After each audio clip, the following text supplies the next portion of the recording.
Hey guys, welcome to Boxing Squared for boxing news and views from around the internet.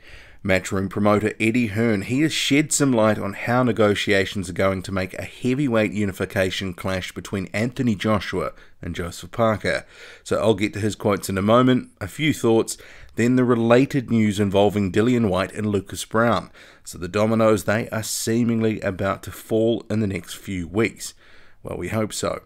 So Eddie Hearn, he was talking to the media after a news conference promoting one of his events in early 2018, which is called British Beef.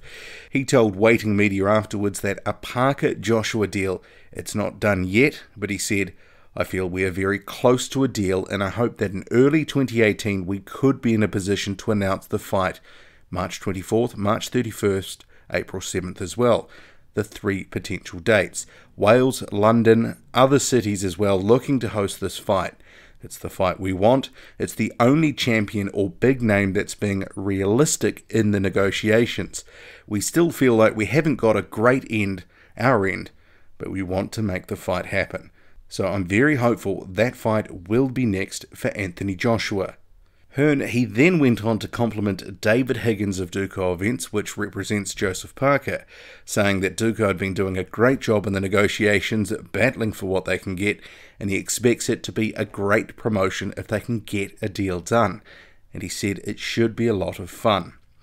So for me, overall, this is pretty good news. And while some of what Hearn says, it might seem innocuous on the surface, it is important for a couple of reasons. So one, we are rapidly approaching Christmas, which Hearn himself had previously mentioned as a loose deadline of sorts to get a deal done by. He wanted to have it all wrapped up. And that's what they had been working towards. And if you recall, these past couple of weeks, both camps have effectively gone dark. They've gone quiet as negotiations reached the sharp end. But if something was to be announced, this is the week that it logically would have made sense to do so in terms of timing, get it done before Christmas. Clearly, we're not at that stage just yet. So what he did need to do was he needed to say something. So effectively stick a pin in where things are. Otherwise, this information vacuum, it would have been fueled by speculation that things were going pear-shaped and things were going sideways. So in that regard, he needed to get ahead of it and say something, which he has. And a second and related reason why Hearn's statement was important is he projected confidence. Confidence a deal is close, and people love good news. And by what Hearn said, he was able to definitely extinguish any suggestion, any rumour that the negotiations have stalled. And he was talking up the process, the way in which his rival promoter David Higgins is negotiating, and that when the deal is done, it'll be a great fight.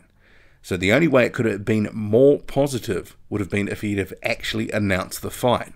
I mean, for all we know right now behind the things, there could be a stalemate. But what he did was he projected confidence. So heading into the Christmas New Year break, people are thinking, actually, this thing's not too far away. For all we know, it could be a flaming mess behind the scenes as both sides look to bridge the divide that currently exists. Obviously, they still have to bridge the divide in terms of what each side expects. But really, what would have been gained, for example, if they had been airing the nitty-gritty? And I imagine we're down to the actual really sensitive financial matters. And let's face it, that's stuff you don't want to put out in the public.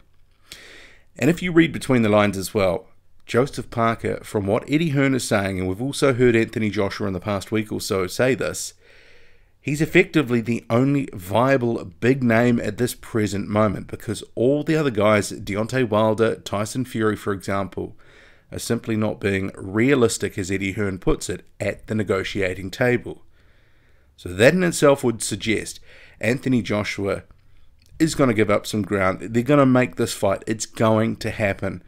Essentially, a unification deal is done. So it's all over bar the shouting. I mean, there's still a little bit to give, and obviously it's going to be hard-fought ground, and it's already pushed it past Christmas. But they want the fight. They're saying Joseph Parker is the only guy right now that they're targeting and that is being actually realistic. So they're not just going to walk away from that now.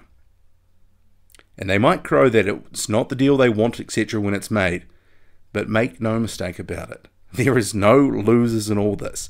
Everyone will walk away with stacks of cash. So while we don't have everything locked down right now, it is sounding very positive. So expect some news in the first couple of weeks of January. Remember, all involved, they will want enough time to, one, make a splash to promote the event, give it a good launch pad, then fit in a decent length training camp, so minimum probably 8 or so weeks, and then obviously you've got the fight week preparation, so taking about 10 days for that, people to get to it, go through all the rigmarole of that week, and then the fight itself.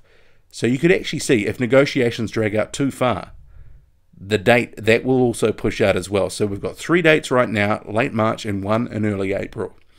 So there's not a lot of runway left in terms of actually keeping those dates. So I would expect in the first 2 weeks or so, possibly 3 in January, we will have an announcement, but we'll have to see. One man who obviously feels or possibly has been told that Parker Joshua is effectively a done deal is Dillian Whyte. So he tweeted this about Lucas Browne. So as we know, both guys, they've been waiting on the sidelines to see what is happening with this unification between Parker and Joshua, because Browne is lined up as a backup to face Joseph Parker. It'd be a good trans-Tasman clash. So once the unification deal is done, if it gets done, that frees up Browne to do whatever he wants, and a Browne versus Whyte clash can be formalised. So that would obviously be somewhere around the same time. We're hearing sort of March sometime between Dillian Whyte and Lucas Browne. I don't know about you, but I actually really like this fight. I think it's a great style matchup. I mean, Browne, he is a similar sort of opponent to Derek Chisora, similar sort of guy in terms of height, build, the way he fights, probably just with a bit more power. And we know how entertaining Whyte Chisora was. That was a great fight. So if Dillian Whyte and Lucas Browne, if they get in the ring, they're standing in front of each other for any length of time and unloading. It could be a great contest. Forever how long it lasts. But then again, I could actually see Whyte trying to sort of counter some of that Browne power early and trying to stay out of his way, at least for the opening rounds, and employing a back foot game for a few rounds to begin with. We have to see, we have to see if that fight gets made first. So Lucas Browne, he has responded on social media, very active on social media, particularly Instagram.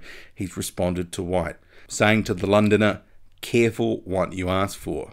He's also responded with this post as well, saying, "There's a few things to sort out first, like a contract for starters, but I'm looking forward to seeing at Dillian Whyte all tangled up again." And then he's also addressed his UK fans directly. Check this out. So shout out to all the UK fans who are enjoying their beautiful weather at the moment. Right here in Perth, it is 34 degrees. Loving my pool in the background, doing my my little light pink weights that everyone loves. Doing all the weight sessions and stuff inside the pool. Basically just working out hard and showing some love to all the UK fans. To all the haters, you can eat one. But to all the fans, it's a beautiful day out here. Hopefully we'll be seeing you soon, fighting Dillian Whyte, etc. Nothing confirmed yet, but this is basically where it's at for me. So just let you know, training hard, looking forward to coming over, and loving where everything's at the moment. That was Lucas Browne talking to his UK fans directly. What do you make of that matchup? I think it's going to be a good dust-up. How about you? And what do you make of what Eddie Hearn is saying? Do you, like me, think that actually this is a positive sign, and it's a sign from what he's saying we're still on track, we're likely to get this unification? Or do you think he's stalling, and do you think things have stalled out behind the scenes at the negotiating table? Drop a comment loud and often. Hit like, hit subscribe, follow me on Twitter, boxing_squared. I'm out.